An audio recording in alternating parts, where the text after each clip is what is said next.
Si est un épisode de sa vie qu'il n'oubliera jamais, l'accident qui l'a rendu handicapé il y a un peu plus de 30 ans.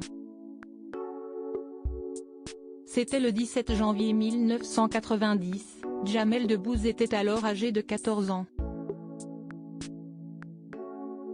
À l'époque, il se rendait à la gare de Trappes dans les Yvelines avec un ami.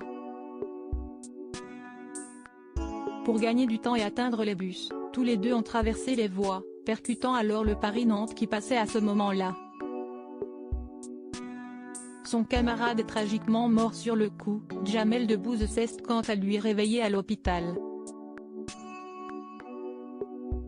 Cet événement a laissé des séquelles physiques au comédien, et notamment la paralysie de son bras droit. S'il évoque rarement ce drame, le mari de Mélissa Theriot a fait une exception en 2018, lorsqu'il était invité à parler à des enfants dans l'émission Au Tableau, produite par son épouse. J'ai fait une bêtise, je n'aille pas écouter mes parents.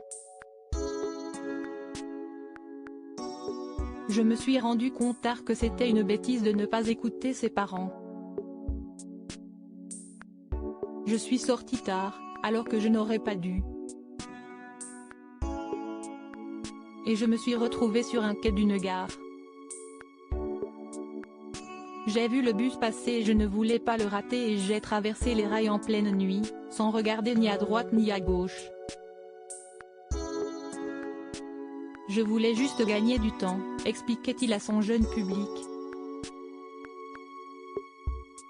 Une manière de nier que j'étais freiné ou diminué. Jamel Debbouze revenait plus longuement sur son accident l'année suivante, lors d'une interview pour Combini réalisée en 2019.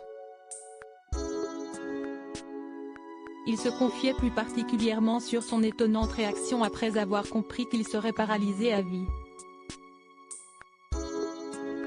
Le jour où on m'a appris que je ne bougerais plus le bras, j'ai tout de suite demandé au docteur s'il pouvait me prêter son stylo, pour écrire de la main gauche. Ça a été un réflexe immédiat.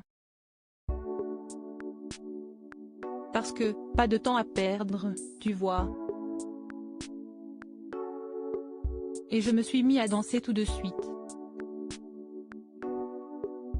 C'était une manière de nier que j'étais freiné ou diminué ou que je ne pouvais pas faire comme les autres. C'était impensable, déclarait-il. Et d'ajouter, un drame est un drame de toute façon. Mais quand tu réussis à avoir la distance, que tu te dis que finalement si on n'est pas mort si est pas grave et que tu réussis à en rire, tu le vis mieux de manière générale.